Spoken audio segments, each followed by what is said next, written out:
introduce the show when it's us.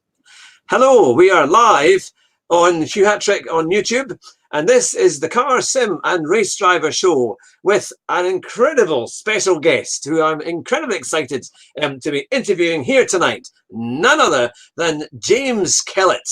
Welcome, James, to the show. It's great to have you on the show tonight. Oh, hello, everyone. Yes, it's a great honour to be part of the show and like to answer a few questions that I'm going to get kind of asked my way shortly. Yes, well, don't worry. They're all very carefully chosen. So it's yeah. Basically, I mean, you know, we've obviously we've seen you in GT3 and the Ginnetta GT series, and for anyone who's watching who hasn't seen Ginnetta, is it the Ginnetta GT5 Cup you were in? Because you're in a number of different. Yeah, the Ginnetta GT5 Challenge Championship. I've won twice now. Yeah, I mean, if you haven't seen it on YouTube or live when you've been watching it on TV, it is the most amazing group of cars to watch because it is crazy. I mean, these cars look like they're just going to fly off the track with one wrong move. That's that skittish. And you seem to be able to hear these things into the corners. I mean, the best one I've seen is the Duffus Dip at Knockhill. As you were coming on, I think it was the last lap or second to last lap, and the car, you kind of flung it in, and it was basically drifting into Duffus Dip as you come down the hill and into the left. And it looks absolutely spectacular. Yeah, well, that's it exactly like that. To be a fast racing driver, you have to be on the edge of your racing car, and every racing car has a different window of how on the, we call it on the edge, on the knife's edge you can be, and to be in that window it's extremely hard. A lot of you can be fast, you can be a fast driver, but it's the really fast drivers that you see the difference in, and they're the drivers that get to the front and win the races. But yeah, like you said at Knockhill, I remember that race like it was yesterday. I remember all my races like it was yesterday. But yeah, that particularly that one anyway. But yeah, no, Knockhill, what a circuit, and what a championship, Ginnetta Juniors. It's a 100 horsepower rear wheel drive car. Limited to 100 horsepower because obviously it's junior racing, where you're racing from the ages of 14 to 17-year-olds, so it's all junior racing. It's probably the most competitive championship in the whole of the UK, if not Europe, and maybe in the world as well. It's incredible. It's amazing. The talent that comes through Ginnetta Juniors is absolutely outstanding, and a lot of the front runners in Ginnetta Juniors, when they move on to anything else from Ginnetta Juniors onwards, they really shine. And there's been some great names coming through Juniors, and people have got really far from the Ginnettas. Now, did Jamie Chadwick race in Ginettas? Did I? I think I remember seeing a race with her in it that I thought was a Ginnetta race. Yeah, that is exactly right. Yeah, so I actually raced the 2 years with Jamie. Me and Jamie Chadwick went through the Ginnetta Junior Rookie Championship, and then the Winter Series, and then the main championship. So that was 2013 and 2014. We both raced against each other. And yeah, Jamie, she's doing very well for herself, doing racing in the W Series and many other single-seater series across the world as well. Yeah. How did you find it? Did you ever have some kind of close combat with her in the races and things?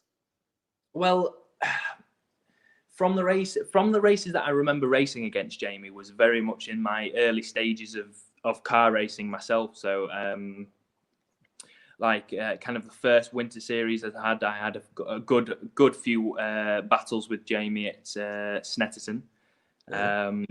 But when I started to progress through the pack and get to the front, I was very much racing against people like Lando Norris and Jack Mitchell and other names like that, really, that were really at the front and kind of my main competitors for the year, especially in 2014, because that was my second year. So I was very much pushing to win the championship and pushing to get as many wins as I possibly could. And yeah, it was great racing at the front.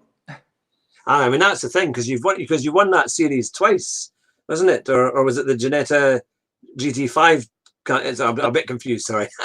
Yeah, no, that's not to worry at all. So yeah, so 2013 and 2014, I did Ginnetta Juniors. So I won my rookie championship in 2013. I won the Winter Series championship in 2013. Wow. And 2014, I came vice champion. I should have won the championship, but a bit of bad luck and a bit of just general motorsport bad luck, and I became vice champion. But and then from 2014, I moved into Ginnetta GT5 Challenge in 2015. I actually won that in my first year, so that was my first year of senior racing, and Ginnetta GT5 is basically a fully unrestricted version of the Junior, so it's running around 160, 170 horsepower range.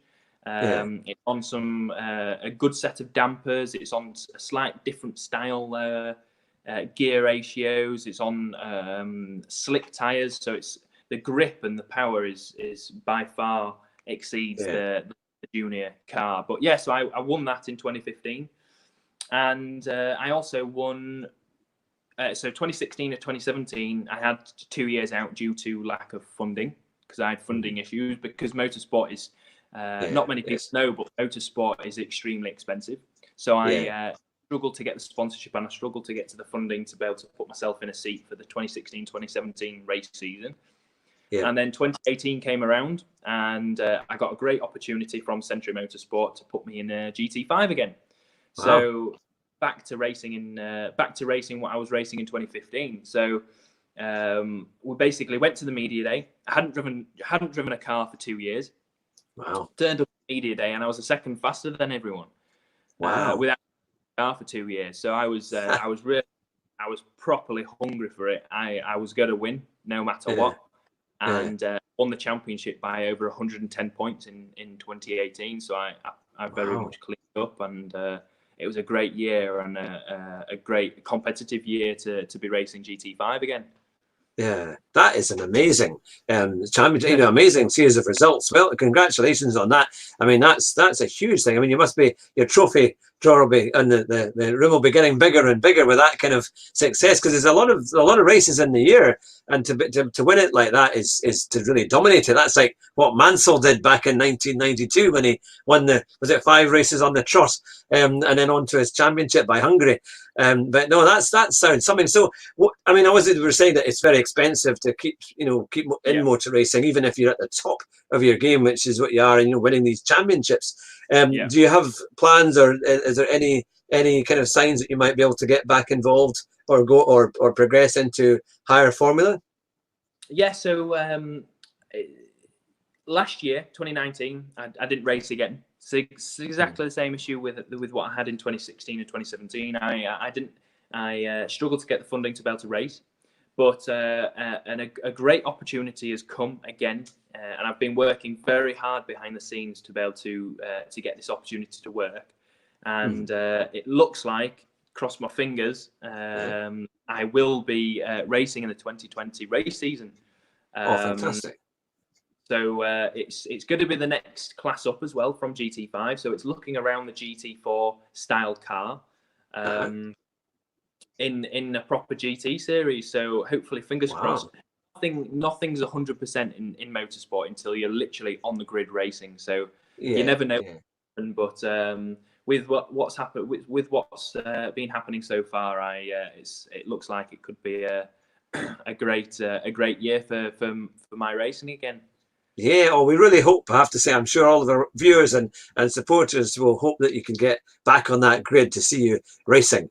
And because I know that sounds fantastic. So when would the season start then? Is it kind of March, April time, or is it a wee bit later? Yes, so it is the middle of April. The middle of April. Normally the race season starts around end of March, middle of April time. But yeah, so we've got a bit of testing planned and a bit of development on the car planned up until then, because a lot of people don't see what happens behind the scenes. So a lot of public don't see actually how much development and hard work and testing actually goes into winning a championship or making a car fast, or even making a driver fast, because it's not just about making a car fast. You're also making a driver as fast as possible to be able to win a race as well. So so lot of testing, a lot of development planned, and then yes, mid-April we start. Fantastic. The first round is at Donington, so hopefully we'll kind of see me on the grid, and I'll be out racing. Well, we'll have to come down and see you and do a grid walk and see you on the grid or something like that. I managed to go down to see David Perel in the GT Block Paint Championship last year when it came to Silverstone. And we managed to get tickets and we get on the grid for the grid walk, and it was fantastic just to be on, get all the atmosphere and all the kind of how it all worked. But no, that's many congratulations, because it does sound like it's a great feat to be able to get into motor racing and to be up in the leagues that you have done is really good. So will it be actually a Ginnetta GT series car, or will it be a different manufacturer?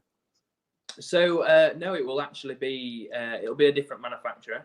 But it will be it won't be a Ginnetta Championship, so it's actually going to be the next step up for me. So what I've been doing so far is GT5 and that kind of category of racing and racing a Ginnetta, and now I'm kind of taking the step up now to something called GT4 racing. So you have very much classes in motorsport.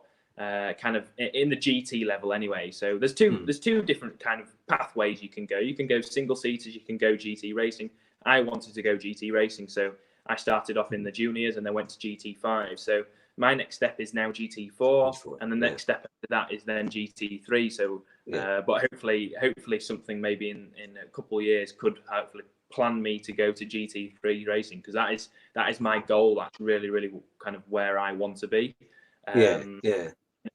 Definitely in a few years' time anyway. But yeah, my next step's GT4, racing against all different types of manufacturers, racing all in the same race. So say I was racing, I was racing a Ginnetta. So I was racing a Ginnetta in a GT4 race. I could be racing against a Jaguar, I could be racing against a Porsche, I could be racing against a Ferrari, Bentley, Audi, BMW, that type of thing.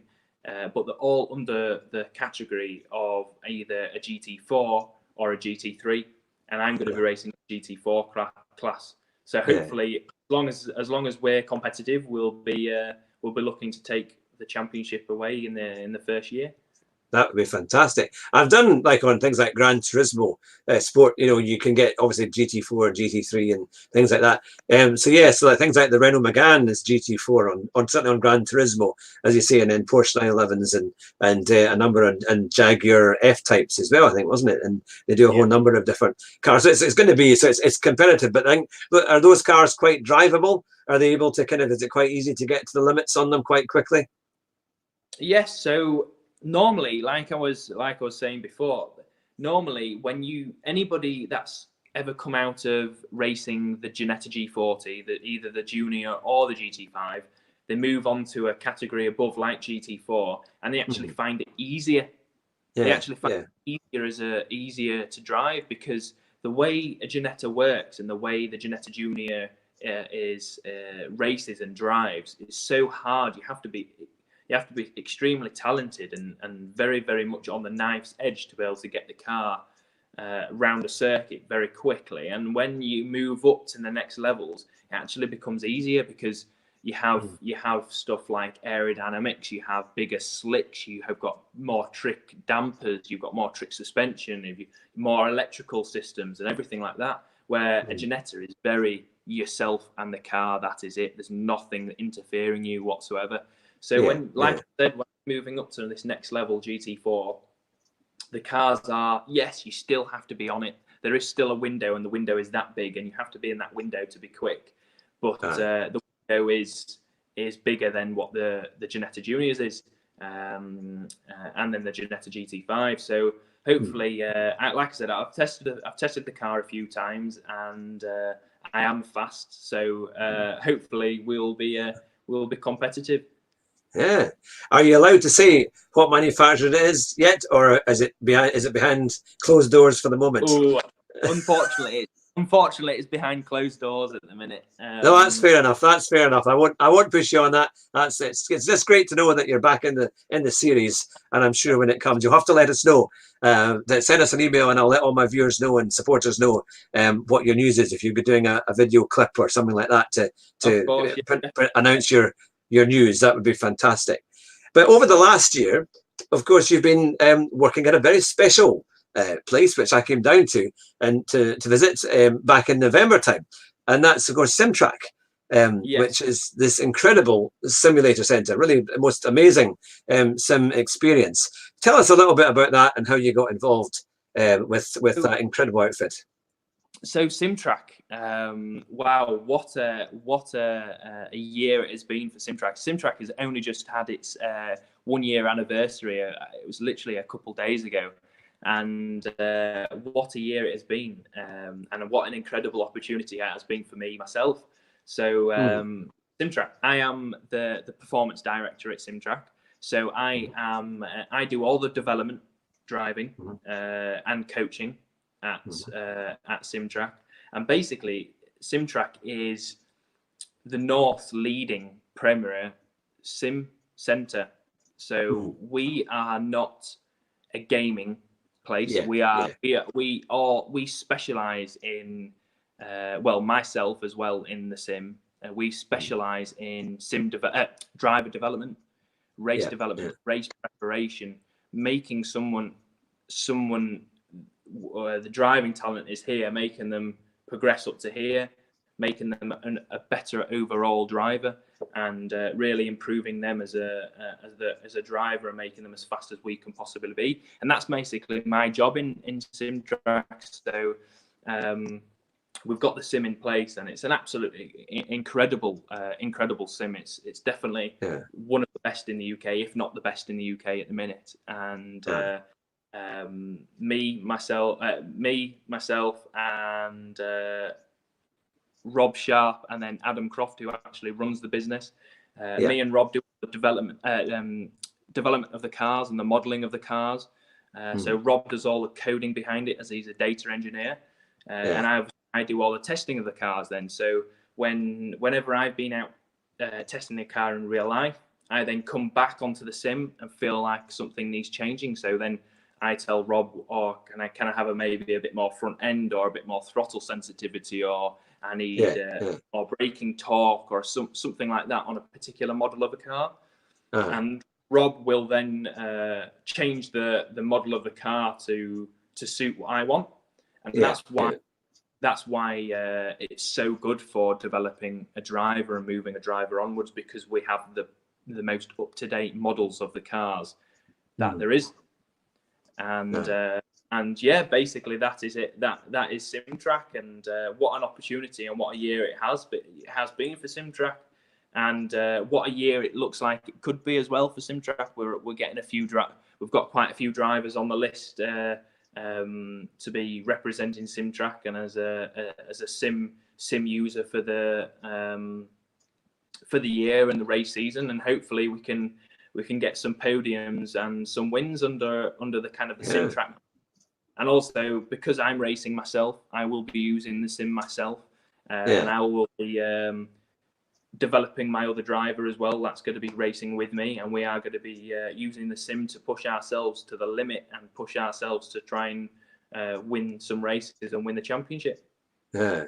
Oh, it sounds fantastic. I mean, I have to say, when I came down last year with our co-host Jonathan, we had an incredible time, actually, all the way back up. We were kind of comparing our notes, or kind of our mental notes of how we did and how we could have gotten a little bit faster. But it was great because you're alongside us. As we were each one as we drove, and of course, first of all, we saw you drive, and then we swapped over, and it was just great to get your advice on when to brake and how hard to brake. And of course, the brake on that car is so hard; it's just like solid, and that's the biggest difference that you have from gaming on a normal PC. You just don't get that at all. So it's, I mean, I can really see how, if people are wanting to improve their professional racing, this is a great thing for them, because it's so realistic, and the noise, and even though it doesn't move as such, you feel like it is, because you're that concentrating on the whole thing. And I think anyone going just to improve their racing skills is going to be magnificent, because you do a few hours of that kind of training, you're going to be so much better, because you just learn so much. Just even in the 15 minutes that I learned a huge amount. So it's what would you say is it's kind of, because it is so realistic, and it almost feels like you're in the real thing. when you're in it. What do you think it is that makes it like that? Is it just advanced technology, or just because you're in a real car in effect? Yes, well, obviously technology has moved on so far, especially in the sim community and the sim world over the last few years. And it's the software. Well, first of all, it's the software. Second of all, you're actually sat in a proper race car. So the race car you sat in was the Aston Martin GT3 car. So that was actually a car that raced. It got crashed at Alton Park on the lap one of race one of the season, and it got written off. So the Aston Martin GT3 car that actually got raced got written off and got turned into a sim. They basically cut off the front of it, cut off the rear of it, and they turned it into a sim tub. And that's what we use now as our GT car platform. It's left-hand drive. You are actually sat in a proper race car, so the pedals you're feeling, the throttle, brake, and the clutch pedal, they're all three of those are exactly what it was like when the person was racing the Aston Martin GT3 car, and that's why they're so hard, because a lot of people don't understand is when you actually get into a race car, you don't have all the servo-assisted brakes like you do in a road car. So you really have to push the brake and stand on the brake pedal a lot harder than you think. And that's another reason why racing drivers have to be so fit, because a lot of public don't realise how hard you actually have to press the brake, or how hard the steering is, or how fit you have to actually be to be a racing driver. Yeah, because you're like all the racing drivers are very, very thin. I always remember when Jeremy Clarkson interviewed Jenson Button, and he said you're not even allowed facial hair. It was like he wasn't even allowed a beard at the time when he was in Formula One, because it was everything had to be as light as it could be, and you have to be so fit to be able to do the time. And of course, the length of time, it must drain you quite a bit. They lose quite a lot of fluids, don't you, when you're doing a race, especially because it's very hot inside the car and things like that. In fact, even though I'm obviously quite a bit overweight, but I was up to a sweat very quickly sitting in that car. So I apologise if I knocked you out when I was in there. But it's just such good fun, and you kind of get, it's so intense. And you recently had your winter competition, isn't it, where you were racing around Spa, and you had the fastest time for that, but obviously that was your benchmark, wasn't it, for people to try and see if they could get to it. But that must have been quite fun to see how local people came along and had a go. Was it a mixture of professionals and also just kind of everyday people that came in to have a go? Yes, exactly. Well, so yeah, the winter challenge, it's just finished, and it was a great little challenge over the Christmas period and the kind of the first half of January, and it was interesting to see, really. So we're doing the full lap of Spa, and you had 20 minutes of practice, 10 minutes of qualifying. So the 20 minutes of practice, doesn't matter what time you did, that wasn't counted, and then the 10 minutes was you had to get your 10 minutes, your fastest lap in those 10 minutes, and then that was your qualifying lap then to put on the board. And it was really, really good to see, and there was some really, really good competition as well. We were racing in a Ginnetta GT4 Super Cup, a GT4 spec car, so it's pretty quick. It's a pretty good race car, and really, really good challenge. And yes, I set a lap, but obviously I run the sim. I'm the driver. I'm sim track driver, so my lap didn't count, obviously. But the laps we had in it was good, really, really good competition, and it was open to both professionals and amateurs as well. So people that have really done much racing, there was a leaderboard for that, and people that had done a lot of racing and had race licenses, and a lot of my friends as well in the kind of the racing community, racing drivers were coming in and kind of setting the best lap they could. And it was great to see the top 3 drivers were all split by half a second, if I remember rightly. It was about 2:30.3 or something, I think, when I saw it. I think that was at the winning time, something like that. I think 2:30.3 was the fastest time. I think, or was it 2:30.2 or something? 2:30.3 was the quickest time, and And then the next time down from that was a 2:30.5. So it's Oh wow, literally so it's pretty close. Yeah, yeah. 2/10 over a lap. That's 2.5 minutes. Yeah, So that's pretty good. It's crazy to think how far that is. Literally the difference. That could be the difference of ever so slightly missing a up change rev down the main straight. That's literally how that could be a difference of 5 meters under a braking zone. Yeah.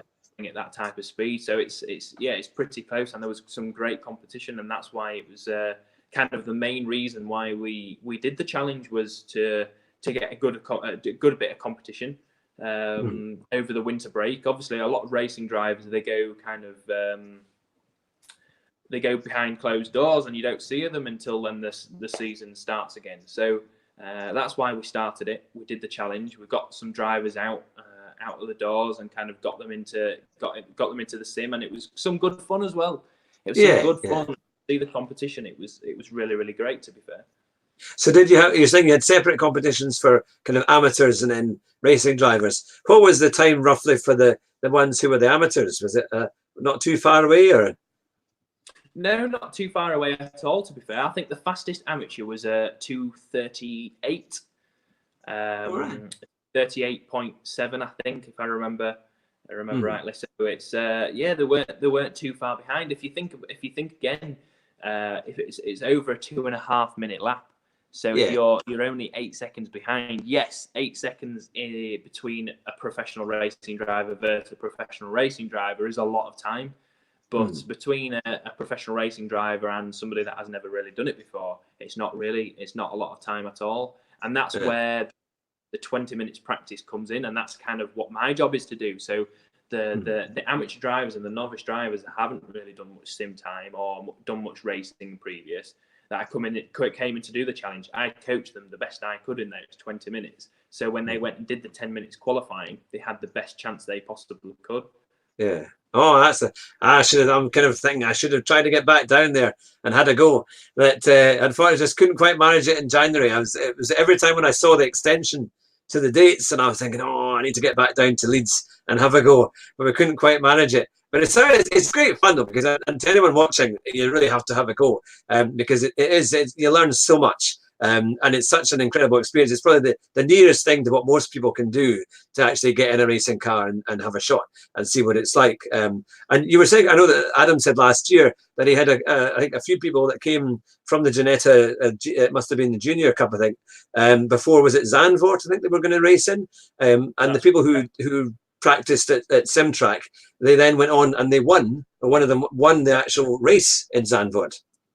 Yes, exactly that. Yeah, so Zandvoort, it was a new track for a lot of people on the calendar that was racing that year, and one of our drivers, Chris, he was coming in to do some development on the circuit, some testing on the circuit, and I worked with Chris a lot, and we really went into detail and made sure everything was precise and absolutely spot on. Before then, he went to Zandvoort and raced and did all his testing and racing. And he'd never seen the circuit ever before, never raced on the circuit, never been there ever before. And he turned up and cleaned up basically. Wow. He qualified pole and won most, I think, pretty much all of his races apart from one, I think. And what a great weekend he has, and he really does kind of put it down to the testing and the development and the sim time he had at Simtrack. And it's great to hear that, because he'd never seen the circuit before, and he turned up and it was exactly what we'd been teaching and what I'd been going through with him.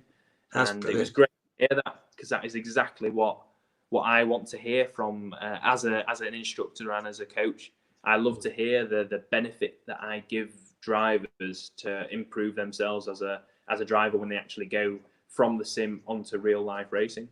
Yeah, well, that's great, because I know that the software for a lot of the circuits on the that you'll use for Simtrack and things, I mean, it's advanced so much that it has all the bumps exactly where they are, all the turning points correct. So to be able to go from that and then straight to Zandvoort itself and be on pole position and win the event, is really, it just shows you just how far things have come. And I can certainly see that growing an awful lot, and more people who are doing racing wanting to come in and doing exactly that, to get practice before their big races, so that they can be on top and know their stuff. Because the winter season, it's probably quite hard. They say they don't have anything to do, and they need to keep their, I suppose, keep their focus, don't they? That's the thing to make things work. Mm-hmm. That, yeah, of course. So, a lot of drivers use the sim and sim track and different sims up and down the country to develop themselves and keep themselves in the car before then they in the winter, before then they go and go into race in the season and the championship. And that's exactly what I'm going to be doing with my other driver, my amateur driver, that we're going to be going racing a GT car. So we'll be coming in, doing a lot of sim time, doing a lot of testing. I'll make him as fast as I can possibly do before then we go and test the car and race the car in the season, because it really does make a difference. A lot of people don't understand what sim driving and sim development actually does to them in real life, but it's incredible the benefit you get as a driver, and because, like I said, motorsport is extremely expensive, and big GT cars, it could be up to like £5,000 or £10,000 a day to do a test in one of these GT cars, where you come to the sim, you do more track time, you got no damage because you can't crash the car, obviously, because you're stationary in the sim, and for a fraction of the cost. And that's why sim is so popular now, because it allows you to test it, allows you to do development that you can't do at the race circuit when you're in real life. Yeah. Oh, that's fantastic. Going on from the sim side, what are the circuits that you most enjoy and are looking forward to this year? Will it just be in Britain, or will you be potentially going abroad to race in Europe as well? So the championship that I will be racing in is a UK-based championship. So it'll be all UK-based circuit. So like Silverstone GP, Brands Hatch GP, Alton Park, and places like that, Donington and Snetterton. So kind of the main two circuits I'm really looking forward to is Silverstone GP, because what a circuit it is. Yeah, it's great. Kind of the home of British Motorsport, isn't it? So yeah, Silverstone GP is a great circuit I'm looking at going to. And another circuit that we could be really, really strong at is Donington as well, because the type of car that we'll be racing is going to be quite quick in a straight line. So any place where it's big and open, it's got quite a long straights and fast corners, we should be quick at. So places like Donington and Silverstone GP will work really, really well for us. So kind of they're the main two tracks that I'm looking forward to racing this year. Will it be in Donington? Will that be the short circuit, or will that be the full GP circuit that they used to use? We're actually racing. We've got two rounds. So we've got the first round is Donington National, and third round is Donington GP. All right. So we're actually racing on both layouts, but it's only the difference between the GP and the National is only one hairpin, so it's not really much of a difference anyway, really. So, but it's going to be great. It's going to be a great year, and I'm extremely excited to be back out racing again. Yeah, I bet. I once, when I was 18 years old, I got a birthday present to go to Donington Park. At that time, it was the Jim Russell School of Racing, or motor racing. Yeah. And I went there, and back in 1993, was it? Yes, 1993. And it was 2 weeks before the European Grand Prix at Donington, where Senna won. And I got to go on the Donington, is it the loop? Is it the back loop they call it, which is the GP circuit at the very back where the hairpin is. And they had us in a and the hairpin, and because I was a lot thinner in those days, it was quite funny. There was a whole bunch of us, and they had Formula Vauxhalls and then Formula Vauxhall Lotuses all parked next to each other. And because I was a thin person, they said, "You'll fit in that one." So, and the slightly fatter ones went in the Formula Vauxhall. So we all got in, and we were allowed to go around the Donington Loop around the side. But it's a very, very tight bend. And I remember the only way that I seemed to be able to get round this hairpin, because they had it was kind of one way on one section of it. they had a kind of a cone at the end, and it was so tight you're virtually on the grass trying to get the car to go around because it was a very, didn't have much lot. So I had to kind of power slide it round, which they were not very impressed with, because that was the only way I could get it round the round the hairpin in first gear. And I used to slide it round the back and eventually get up, and off I went. And at that point, it was you had to not double the clutch, but you had to rev the engine to change down and do all the manual, what did they call it again? When you put heel and toe to change the gears. Yeah, heel and toe and blip down. Yes, exactly. That's proper driving. That's good. Yeah, that's what I learned in my my first year of car racing, was to heel and toe, because the type of gearbox we had, you had to heel and toe to a gear. And yeah, no, it's taught me a great driving style as that, and I will never forget that for my whole career and my whole life. I absolutely love it. I do it on the road when I'm driving my car, when I'm driving a manual car. Will heel and toe down change. It's like ingrained into my head. I can't stop myself doing it. So, but no, it's definitely good. Yeah. It's brilliant fun. I remember that day because it was a really kind of grim, grey day that we did it, and it was early afternoon, and it started to rain, and all I could see on my visor was the raindrops kind of going up my visor, and I thought, oh goodness, this is not getting any better. And it was for a complete rookie, who could barely, my shoes were far too big, even though I wore shoes that were kind of light and kind of around my foot, so they weren't bulky. But they said it was obstructing the steering column or something. So it was quite difficult for me to move my feet. And of course, the pedals are so small and narrow. It was not great, but I managed to keep going for 20 minutes round the Dorrington Loop.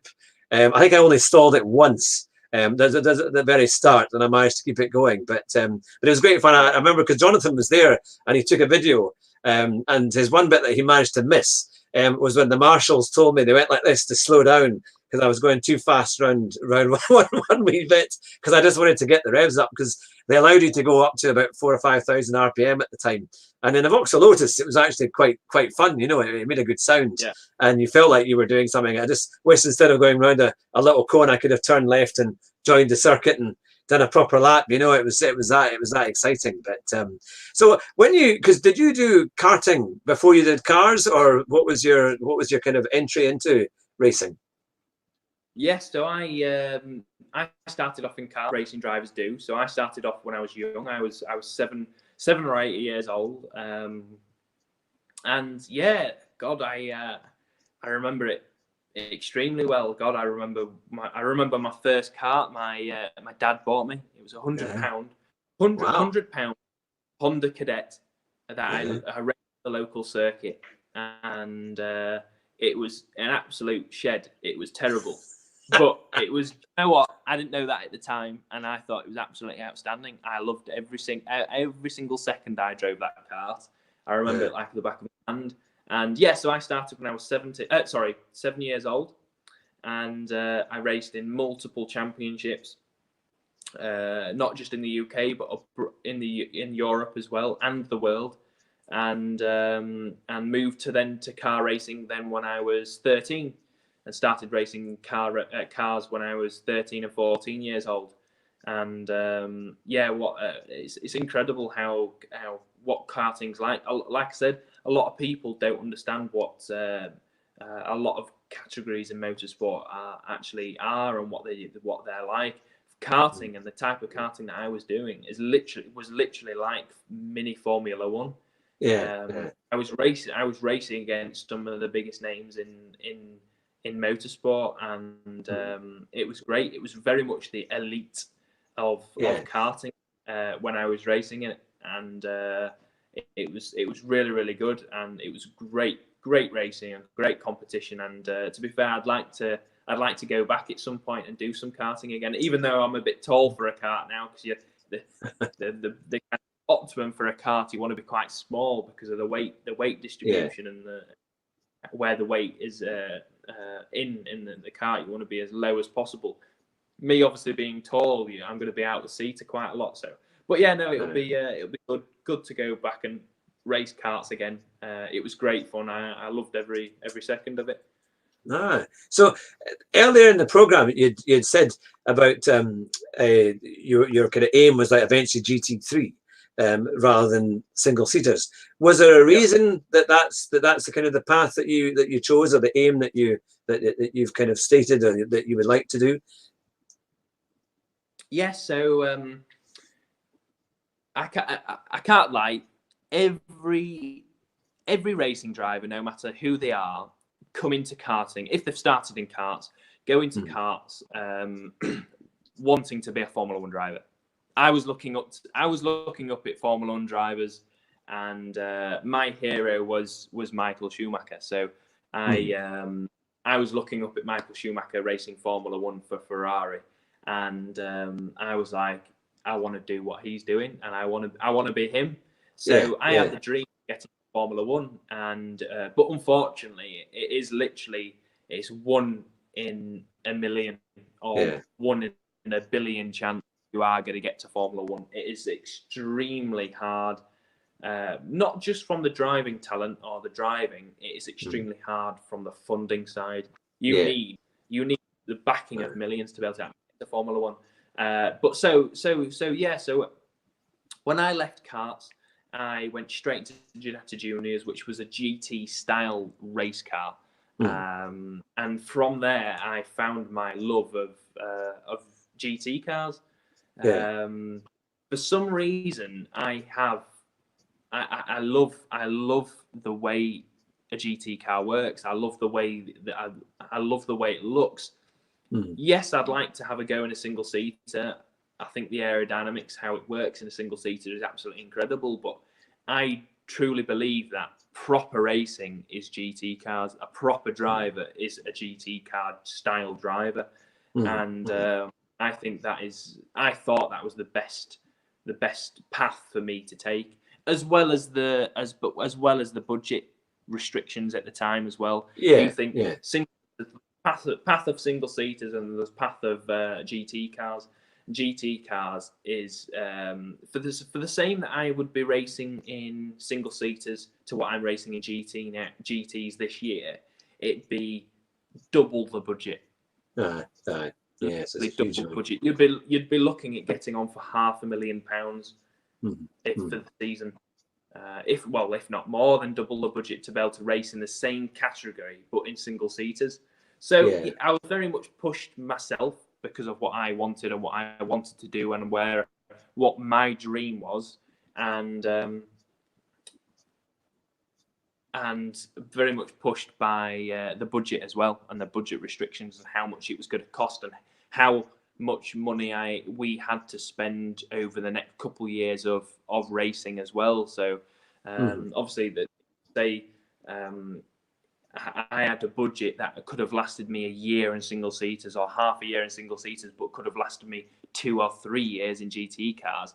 I was trying to plan my career around keeping out racing as long as I possibly could. And that's very much what my parents were doing around me as well. Obviously, me being young, I didn't really understand how money worked. No one does being young, do they? So they were helping me out and really kind of digging my pathway for a career and making it, trying their hardest to make it a career out of the budget that we had. And I'm extremely thankful for my parents for doing that, because they are my number one for doing what they've done for me in my motorsport career. And I can't thank them enough for what they have done, because I wouldn't be here today if it wouldn't be for them putting the effort and the time and effort and money into my motorsport and into my career and what I love. Because a lot of people don't have that chance, and a lot of kids and a lot of guys my age have the dream of being able to race, just like I have. Everybody has a dream, but they can't do that because they haven't had the backing, or they haven't had the support from either the parents or people that will be helping them through their life. And I'm extremely thankful I have had an opportunity, and I'm extremely lucky that have been able to get where I've got in my motorsport career. So yeah, GT cars are definitely the way forward for me. I absolutely love the racing. I love what you can create as a career out of GT cars, and my goal for me is to race at Le Mans. All right. And I want to race at Le Mans, and that is a GT cars. Formula One don't race at Le Mans anymore. Yeah. So yeah, that is my goal, and I will try as hard as I can to make that goal possible. Yeah. Well, that sounds fantastic, because it's. I mean, Le Mans is brilliant, and it's just such a classic racetrack, and even with the chicanes, it's amazing. And of course they do GT1, didn't it, and GT2, and then some different races there as well. In fact, there's a Le Mans series, isn't there? There's a kind of there's that is a special championship on its own. For it's, I think, is it called the Le Mans series? I think it is. I think there's a championship that actually raced at Le Mans called World Endurance. We call it WEC. So World Endurance. WEC, yeah, WEC. That's it. So they race across some of the biggest circuits, best circuits in the world, racing all different types of cars, from LMP1 to LMP2, LMP3, and then GT3 and GT4 cars, all racing on the same time. And and that is the goal for me. I want to be racing in either some sort of LMP car, racing at Le Mans, racing in the World Endurance Championship. That is very much the goal for me, and I'm going to try as hard as I possibly can to make that happen. And this year is one step closer to making that, and hopefully we can keep that kind of ball rolling and kind of make the most of it and really push forward to see what we can do then the following year. Yeah, that sounds brilliant. Well, we hope perhaps there might be a viewer here who watches this on YouTube and sees your history, sees what you can do, and will come along and sign you up and say, there you go, there's a chance to drive for LMP1 and for Toyota or some or whatever they do, or Mercedes or Peugeot, whoever used to do it, or who's about to enter into that incredible series. That would be something. Look, I would just take this opportunity to thank you very much for answering our questions tonight. You've been fantastic, and you've gone into great detail and with great enthusiasm, and that's really what we love about the show, is that we know that our viewers always ask, it's the enthusiasm from the drivers and from the guys that come on the show like your good self that make all the difference. Because me as a kind of gamer and kind of amateur kind of motorsport enthusiast, we just love to know what it's like, what it's like to kind of get behind the wheel and the atmosphere and how you manage to do it and all these things. So it's fantastic that you give us your time to be able to do that. So I'll quickly close the show there, but stay on the line, and I'll finish the show just for our viewers there. So to everyone who's been watching and listening, you've been watching the Car, Sim and Race Driver show with our very special guest, James Kellet. Goodbye, and remember our motto: drive fast and try not to crash. There